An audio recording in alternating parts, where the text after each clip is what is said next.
Lo bang, Carson na Laura kin lo na kan salai. Carson gospel team kan si. Tapi mo? Oh, kasi pulang na siya na tayo sa lara.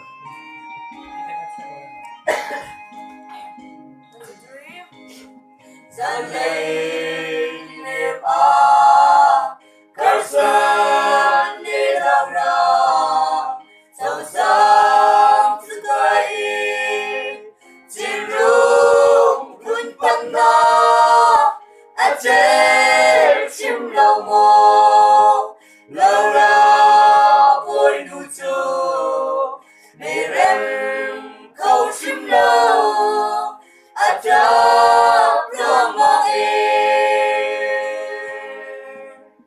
Kada Carson o Nimi Nasina Thong cha bị sung hi Cần chim không ngao mô Tim van sang lên Lung đông giang quay Carson xiang chung hoa Mít khi dư kia mai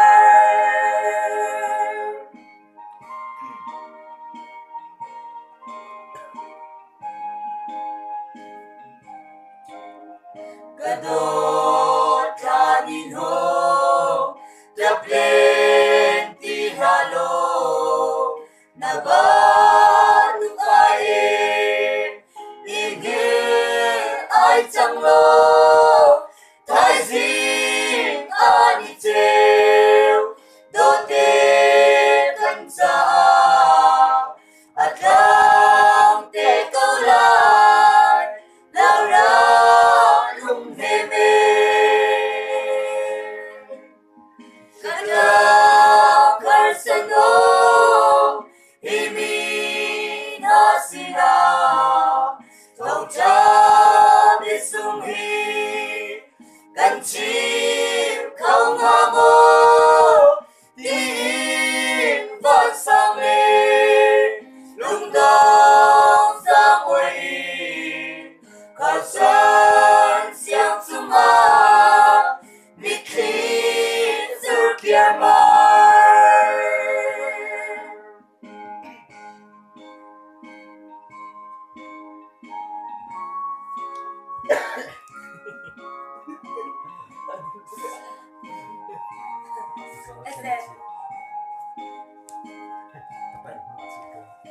Kutsua li hao thar Miu re tôn thao Mun kip đau kip đi Lâm nạc ni treo hi Carson lê đau ra Da ni ni na Bàn ra đêm tới Rắc chuan về hà mô Carson lê đau ra Mít khi chiang cần si Lại mi phun đi la Mít khi vẫn cần si Mít khi hết ra tu Mi đi ngâm đọc hề Anh không lại biết chiang Ni hi a tình chang Amen Hallelujah! Thank you. Sabi ko kami! Chiều ta. Hai bye bye Cặp hẹn ha